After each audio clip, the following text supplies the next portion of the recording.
Today's guest is Dr. Kyle Wulfsohn, a homeopath from Durban, South Africa. He obtained his master's degree in homeopathy from the Durban University of Technology and then spent 6 months in India completing a master's course in Advanced Homeopathy from the Other Song Academy and Clinic. It's headed by the world-renowned homeopath and healer Dr. Rajan Sankaran, who has also been on this show. Since then, he has continued his homeopathic career in India, firstly interning at the Other Song Academy and then becoming involved in the organization and teaching of international courses in advanced homeopathic approaches to homeopaths from around the world. Along with the furthering of homeopathic education, he enjoys the clinical aspects of homeopathic practice, devoting much of his time to working at the Khula Natural Health Center, a rural clinic in Africa, as well as seeing patients in his private practice. He can be contacted through wolfyk@gmail.com. And to learn more about Khula, please visit www.khula.org. That's KHULA.org.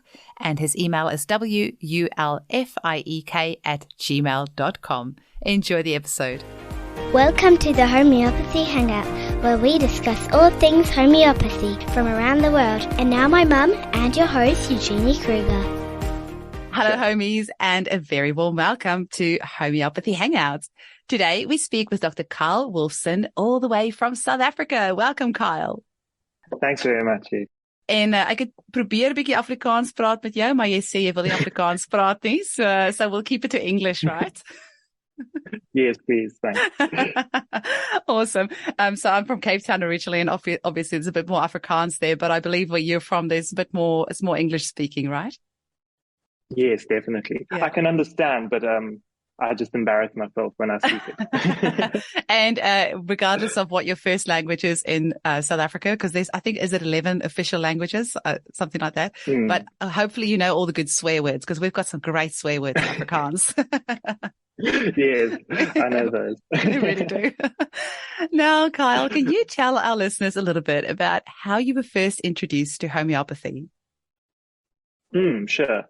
It was sort of a lot of dumb luck, maybe, I think. I can't really work out how it happened, exactly why I studied it or that. But my mother had always gone to a homeopath when I was younger. So I sort of just knew it existed. It was just always there in the back of my mind. And I still can't really work out why I studied it. And I think it was just really good luck. Because what I knew about homeopathy and then what I was thinking that it was, and then once I started studying it was something completely different.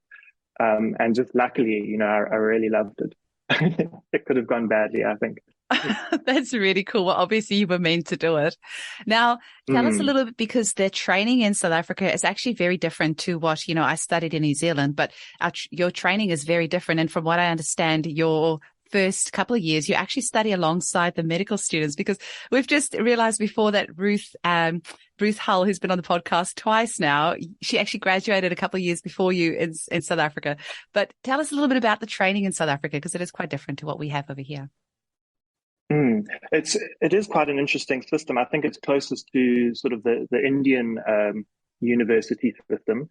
So you end up doing actually a master's degree in homeopathy, but you start off with like the first 3 years or so, you're doing the basic medical sciences. So you're doing all your anatomy, there's chemistry, biochem, physiology, all the sort of things that someone would do when they're studying medicine. So that's sort of the first 3 years. There's a very tiny bit of homeopathy. We do a bit of philosophy just to sort of keep you going. And then a bit later on, then they start bringing in things like materia medica and sort of auxiliary therapeutic. So I would say that it's very similar to studying medicine. The only thing is the interventions or the treatment that they then bring in from the homeopathic point of view. So it's a 5-year degree, but most people do it in 6 years, because you have to do your research and write a dissertation as well before you can qualify and then practice. Amazing. And you come out as a doctor of homeopathy over there, right? Yes, that's correct. Yeah. And just something else, because I left when I was 17, which was many years ago. So these days, how are homeopaths perceived in South Africa? How easy is it to have access to homeopathic remedies there? Is any of it funded by the public healthcare systems or the private healthcare systems? Mm. So it's quite interesting. South Africa is a unique place, I think, in quite a few regards. But just in terms of the perception, I don't think there are any problems. People are quite open. The main sort of obstacle is education. Most people actually don't know what homeopathy is. They just assume it's some sort of alternative system. That they're interested to try it and to hear about it, but the education isn't quite there. And then so that can lead to some sort of problems. They're buying over-the-counter products and they think that because it's natural, it's homeopathic. So there's some issues there. So it's mostly education, but I think there's a good future for homeopathy from that point. The public health system in South Africa is not great at all in terms of normal medicine as well. Anyway, so there's no public funding for that. But you can people who have their own private sort of medical aids, they can charge homeopathy towards that. So some medical aids do cover homeopathy. So that's good as well. And then sort of another aspect is just the scope of homeopathy in South Africa, sort of compared to maybe other countries. Because it's very good. We have a very good scope of practice. You know, we can diagnose and we can treat pretty much all conditions. So there's no real limitations on that, which I think that's the best part about it. Oh my gosh, that really is, because, you know, you guys are head and shoulders above where Australia is at the moment, because the government took our ability away to be able to claim from our private healthcare for homeopathy on April Fool's Day, 1st of April, 2019. Oh, no. So, you know, of all the days, it was such a punch in the guts. So we're not able to claim on our private healthcare funds anymore for homeopathy. And the crazy thing is nobody ever got a discount on their private healthcare. They kept on charging the same. And the other thing is that, you know, your scope of practice, the fact that you are able to diagnose, and, you know, that's really wonderful, because it obviously gives you access to treating so many advanced cases that we might not see otherwise. And as to access of remedies, how easy is it to get hold of remedies over there? That's not the easiest thing. We do have a few sort of homeopathic pharmacies, but they mostly deal with homeopath. So to get a remedy, you generally have to know a homeopath. Which, you know, it has some drawbacks, but there are also some good things about it. It should be more easily available, especially for the more educated about homeopathy. But it sort of stops some of the over-the-counter issues where people just go and sort of self-medicate and then it doesn't help and then they give homeopathy up. So it's a double-edged sword, hey? Because you want to empower people, but at the same time, if they're not using it correctly and not getting results, they're going to think that homeopathy is not working, when really it's probably just not the right remedy for them. Now, you also did some advanced training in homeopathy with the amazing Dr. Rajan Sankaran, who we've also had on the show. What was that like, and what made you decide to, you know, pack your bags and head over to India after, you know, after already studying 5 or 6 years, then going and doing more studying? Yeah. Well, as I said, with coming to homeopathy, that was a bit of dumb luck. And then this also sort of worked out, you know, just the universe pushing me in that way. Because the education system also is a bit difficult here. Everything takes, you know, 100 years, bureaucracy everywhere. Yep. I do remember that part. Yes. So I'd written my dissertation and I'd submitted it. But you can't practice until it's been marked and you graduate, obviously. But they just didn't mark it. It took forever, you know. I think I had submitted, and a year later, I hadn't heard a single thing about it. And I was probably a bit naive, and I just hadn't followed up. And then I said, you know, hey, what's going on? They said, oh, no, we're trying to find an examiner at that point. And I thought, oh, gosh, they haven't even found the examiner yet, so they haven't even started marking. So then at that point, I got a little bit panicked because I couldn't do anything, you know, I couldn't practice. I was just sitting around. I was reading all day. In the beginning, it was nice, but after a while, you know.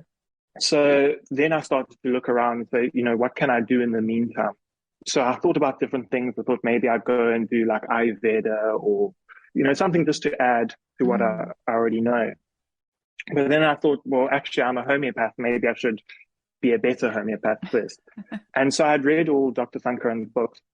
And in the books that they had mentioned, you know, the Other Song Academy. So I had gone and I Googled it and looked it up. And I saw that they offered all these courses. So then I just emailed them and I said, hey, this is what I do. I would like to come. So then they gave me the options. And then I think a month later, I flew out to India. It was very, very sudden. It just happened very sort of spur of the moment. Yeah. And then I sort of landed in India the day before my 25th birthday. It was the first day of the monsoon. It was flooding. I landed in this place. It was just water up to your knees. And I thought, what have I done? What have I done? Yeah, but it worked out incredibly well, I think. Yeah. That's incredible. And I mean, we all just love Dr. Rajan Sankaran. I've got a pile of his books over here as well. He is just such an inspiration. So how lucky for you to have been able to, work with him. How long was that training that you did? So I did what they call the master course, which is 6 months. And it's honestly an amazing experience because it's so much more than just, learning from Dr. Sankaran. It's obviously just inculcates his whole sort of journey and that, and you meet so many other people. There's so many amazing teachers at the other song that you really get so much exposure. And to the fundamentals, I went there thinking, okay, I'm going to learn, this high level of sensation homeopathy. Yeah. But the thing that really sort of grabbed me once I first got there was just the fundamentals. We learned about so many different things that I'd heard of and stuff, but we didn't really go so in depth at university here. So that was really incredible. That's beautiful. And how did it then happen? Because you were still involved with the other song and with Dr. Rajan Sankaran, because after I interviewed him, I asked about, this master training and stuff that he's doing. And then he CC'd you and he said, well, get in touch with Kyle. He's the one that's got all the information on this. And so how did you then, stick around and become involved with the academy? And what part of all that do you handle? Yes. Well, so then there was more dumb luck along the way. I'm sensing a theme here. Yes, definitely. So towards the end of that 6 months of the course, I was just loving it there. Obviously, they'd eventually marked my dissertation, Good. so I was qualified. But I thought, I'm not ready to come back yet. There's just still so much that I want to do and learn. So from the master's course, what they generally do at the other song is they would select sort of 2 students to do an internship then. So they like 2 floors basically there were 2 floors at the other song. There was the 10th floor where they did all the 8th floor where they did all the teaching, and then on the top they had the clinic. So mostly when I was doing the course, I was just doing all the lecturing and that.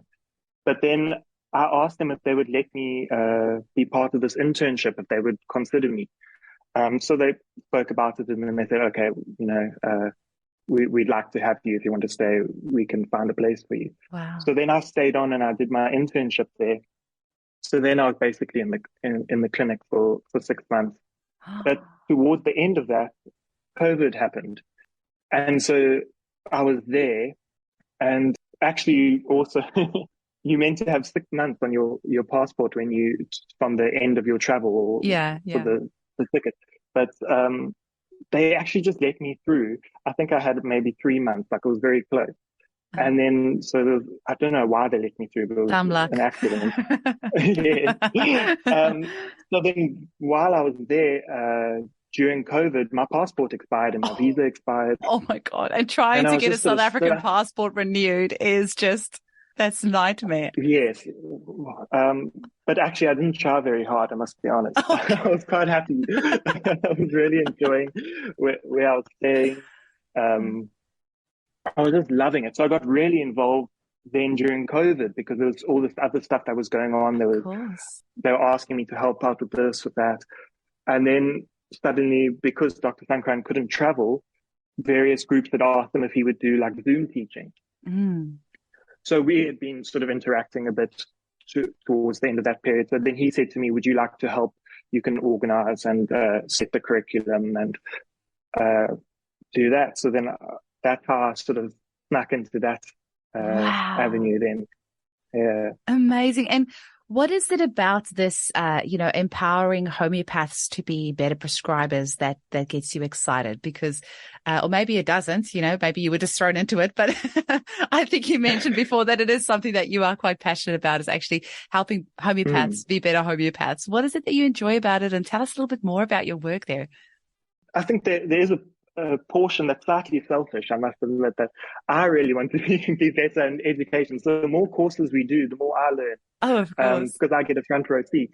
Yeah, that's how I feel about the So, podcast. And part of this is selfish. I get to hang out with cool people and talk about things I'm interested yeah. in. So yeah. Well, I think all life is sort of give and take. The more you give, the more you take as well. Yeah. It's quite equal. Yes, So absolutely. there's that aspect where I really enjoy organizing, because then I get to learn. Yeah. And then I also find that when they're learning more, then I learn more. So I think that the better standard of homeopathy that we have around the world can only make me better as well. And sort of just if we all bring ourselves up in some way like that. So I really enjoy that aspect. And then also getting involved in the teaching, that also makes me better, because when you have to explain something, it's much, you really learn when you have to go through it so that you're able to sort of impart something. Oh, I absolutely So that agree. aspect. If you want to learn something, teach it. Like, that is actually the best way to learn something. I completely agree. And it's actually funny because I interviewed Christophe Meville from Buron this morning, and he literally said exactly the same thing, because he's worked there for 30 years and he's the head of education there. And he was like, if you want to learn something, go out and teach it. Yeah, incredible. And are you able to tell our listeners a little bit more about the program itself? Like, what sort of things people will be learning in the program? So what we actually do is we do a lot of different webinars for different groups. So we have sort of different levels and different needs that people are having. But sort of one of the main aspects of these webinars that we do is live cases. So we actually take a case on Zoom. Dr. Sankaran will take the case. The patient will come on and he takes the case in front of you. Everyone's sitting there watching. Wow. And then, pressure. Afterwards, well, that's the whole education system at the other song in India. When you go there, it's all case-based learning. So it's just live cases, and then video cases when they need them. But the main aspect is the live case. So you just watch them, just take cases all day. And it's honestly the best way to learn is to see someone, put it into practice. And it's very spontaneous. Anything can happen. Any remedy can come up. It's more exciting as well, I think. Absolutely. So that's sort of the main sort of thing that we do. And then obviously, depending on the skill level of the group, we sort of base the explanation and the analysis on that a little bit. So there are different ones.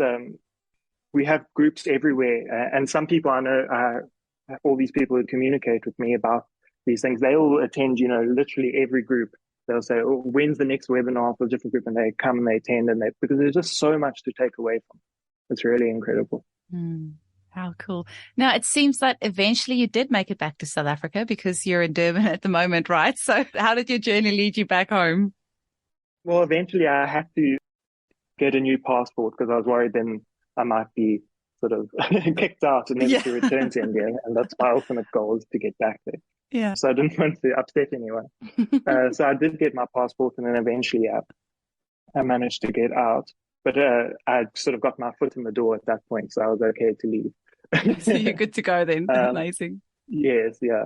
So then, so now I'm back in South Africa at the moment. It's another bureaucratic nightmare getting a passport here, because I got an interim one in India. It took me forever to get one here, but I've got one now. And so I've sort of just been doing a lot of this webinar work from here, luckily, because of COVID. It changed a lot of things. So I'm able to work from here for now. But I will be heading back at the end of the year. We will be doing more cases there and that sort of thing. Oh, amazing. And is the other song located at that beautiful resorty type place that he has? I forget what it's called now. There is a center that he's got there that he does the in-person. Oh, Sampurnam Healing. Yes, No, that's so the one. yes. So the other song is in Mumbai. So for example, in January, we're going to be doing an in-person course. So people will come out and we'll have 9 days of just live cases, the whole day, just cases. for 9 days. And then after that, we'll go on the retreat The to the Sampuran retreat. center. Okay. Yeah. And we'll do all the wise processes and meditation and talks and all those things. I think that's what he was mentioning in the interview. I just did research about wanting to go, but my kiddies are still 10 and 7. And my husband's actually in South Africa at the moment on holiday, and he's away for 2 weeks. And I'm thinking, I'm missing him so much. I can't imagine being away from my kids for 2 weeks. So I think I'm going to wait just a couple more years until they're a little bit older, and then I will be joining you over there in India. So right now we're going to take a quick little break, and then we're going to come back and we're going to be talking about the Khula Natural Health Center. And we're back from the break, and we are going to be chatting about the Khula Natural Health Center. It's a rural clinic there in Africa. Now, Kyle, when did the center start? How did you become involved? Tell us a little bit about it. Yes. So initially I'd sort of made contact with them because before I decided to go to India, I was sort of sitting around. And then so I'd heard about the Khula Center because they were taking sort of interns and they were asking for volunteers to go there and help out. So I had contacted them at that point and said, hey, would it be okay for me? I'm not fully qualified, but I'm still sort of under the university clinic. Could I come and sort of see patients there? And then they said, yes, please, we'd love to have you. But then as that happened, I got my sort of India stuff together. And so then I went off and I said, look, sorry, I'm not going to do that. And then they would stay in contact with me while I was in India, like, hi, are you back here? Yeah. Then you come, I said, oh, sorry, I'm still away. And then eventually I came back to South Africa and then I messaged them. I said, hey, I'm back here. I would really love to come out to Khula. And then so it sort of worked out from that point. Just to explain what Khula is, it's a non-profit organization that we have up in KwaZulu-Natal in South Africa. It's in a very rural area. And basically, it's just a clinic that we set up in a village. And so we help all the people in that locality. And people come from all over. It's actually massive. People travel for hours and hours and hours in the public transport to get there. And so we're seeing all sorts of cases. And so as I said, it's not for profit. So it's mostly run through donations. And so we do charge a tiny bit a fee to the patients, but it's not enough to cover the cost. It's more to otherwise a lot of the patients they don't respect the medicine if they get it for free. Oh, I agree. You need that energy exchange. Yes, or they might think that it's sort of witchcraft because I think nobody trusts anything that they get for free, especially here. So if we make them pay it, then they take it and they respect it a bit better and that sort of thing. So it's mostly, it's all run on donations. This is really the most incredible place to be. There's such an amazing energy there. It's really wonderful to be part of. So I started off, just volunteering. And because all my stuff's online for India, I had a lot of sort of other time I could schedule myself quite well. So then I found myself just spending more and more time there, and I would work there during the day, and I get up early, I do my Indian work in the morning, or I do it in the evening. And then after a while, they said, would you like to be part of the actual team, And because I got on really well with all the doctors there, and it was just an incredible community. So now I spend a lot of time there. We generally open about 2 or 3 weeks a month. It's not full time yet because it does cost a lot to be open. There's a lot of salaries to pay for all the staff that help out there. So at the moment, it's 2 to 3 weeks a month that we open and we're seeing patients. Amazing. And is it just homeopathic practitioners or other practitioners as well? It's just homeopathy at the moment, yeah. Incredible. Yeah. And what sort of cases do you see there? So the public health system is really, really not great. And these people don't have transport. They can't get to hospitals. If they get to the hospital, they're told to wait. They literally sleep outside the hospital on benches for like days. There's stories of sort of patients helping other patients to like splint broken arms and these sort of things because they just don't get any healthcare in the rural areas. There's a clinic, but it's really it's not great at all. So the sorts of we see literally everything, and it's quite a shock as well. The foundation is sort of Swiss backed, so there are a lot of people from Switzerland. So we also get students, doctors who come out from Switzerland, who come and they come and see patients there. Oh, wow. And I think they get the biggest shock. Yeah, I can imagine. You're not going to see that in Switzerland. All right. Yeah, so we get like patients with, their blood pressure is just shocking. You see like 200 over 120 and things like this. Swiss people nearly die. Because there, if it's over 150, it's like a medical emergency. Yeah. So here, it's shocking. We have like the blood sugars over 20, sometimes. Wow. The first time I saw strong one in Africa. Yeah. And the patients are sitting there smiling. They're so happy to be seen and that someone's listening to them. And, Wow. and you wondering how they haven't sort of collapsed yet. It's really incredible. So we see a lot of very, very severe cases like that. We also get the sort of standard sort of back pain, knee pain, all these things. It's a tough life. They really have it difficult out there. So we see the whole spectrum of cases.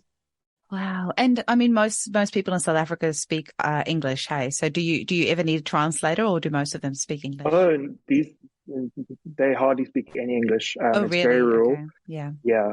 So they speak Zulu. Mm-hmm. We also get some people from sort of like because it's quite close to the Mozambican border. So they also some people from there. They speak a bit of Zulu and Portuguese and sort of get through it. So we so it's a big community-based project as well. It's all about empowering the community. So it works out quite well, because then we have people from the community who come and we employ them as translators. Oh, wow. We have nurses, there are people working. So it's a really nice project as well. So we have the translators, we've trained them, and they help us out a lot. Yeah. Oh, that's incredible. I was just recently chatting with Rebecca Stirrup, who's one of the volunteers for Homeopathy for Health in Africa. And she was saying, like they've obviously got their translators, but you do kind of use a little bit of, it's like a charades, a few little, hand gestures and things like that. Yeah, very interesting. I obviously coming from Cape Town, we spoke also down there. So I still remember Uvula Nwadi, that means open your book. That's all I remember. And Usapila Njani, that means how are you going? And Inja, that's dog. Yes. And Vula and Vala is open and close. That's all I remember. Yeah. But I think, so you guys learned Zulu at school, hey? Yes, we did do it, but not really to deal with the situation. Yeah. And it's also sort of like a very sort of pure Zulu as well. It's very rural areas. They don't have any sort of English mixing in as well sometimes. Yeah. And I think my husband's from a different part of South Africa. Again, he's more Freiburg. And so he learned Sotho, I think. So, beautiful languages. It's so lovely to listen to. It's gorgeous. I do miss that. Well, it's really incredible, because in the mornings as well, every morning they come and they sing and they pray before it starts. And it's the most incredible thing to hear them singing in the morning before it starts, the clinic. That's my favorite time of the day.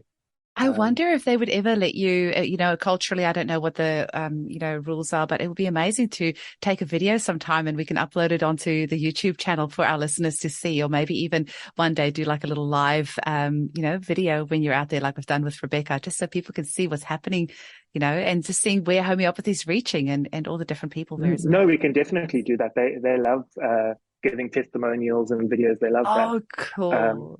So we can do the live streaming might be difficult because the signal's not so great. Oh, really? But, there's not much connection, but videos are easy to do. Yeah. Incredible. So, and if people want to donate to this organization, how do they get in touch? So the website is in the show notes. They can just Google Khula Natural Health Center, and they can go there, and there's a Back a Buddy page, and they can donate. Excellent. And just get in touch as well. We can discuss it and see how you can help best, because there's so many possibilities. Yeah. And do you know what? I've had a couple of emails of people asking me, where are the show notes? So do you know what? I'm going to give the web address just for those people that don't know where the show notes are. It's khula.org. So khula.org if you want to get in touch and find out more and donate. Excellent. So, Kyle, is there any last message that you want to leave our listeners with? What sort of message would you like to share with them about homeopathy? Also share with them how they can get hold of you personally and whether you're still taking on new clients, but just leave our listeners with the last little message of what you want to, bring out to Mm. them? Well, I just think from my own personal experience with everything that I've seen in India and now here at Khula is just the power of homeopathy. It's really just the most incredible thing. I've seen, just incredible cases which have just gotten so much better with just homeopathy. And it works also with other modalities as well. But just the Mm. power of homeopathy is so incredible.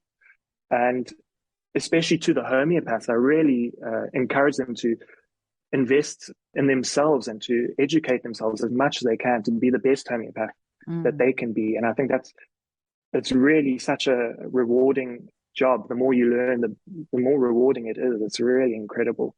So that's sort of my main message, I think. Mm. Yeah. And how can And people get hold of you? yes, so they can just email me. It's wulfiek@gmail.com. They can contact me, and if they're interested in any of these aspects that we spoke about, they're welcome to Amazing. contact me. Oh, well, I've been looking for a homeopath to refer people to because I have clients or friends and, family in South Africa that are looking for a homeopath. So I'm excited to be in touch with you. And hopefully I'll get to join you in India in a couple of years' time when my kiddies are a bit bigger. Yes, or even here in South Africa, either way. Yeah. It was lovely to speak with you. Thank you so much for your time. Sure. Thank you for having me.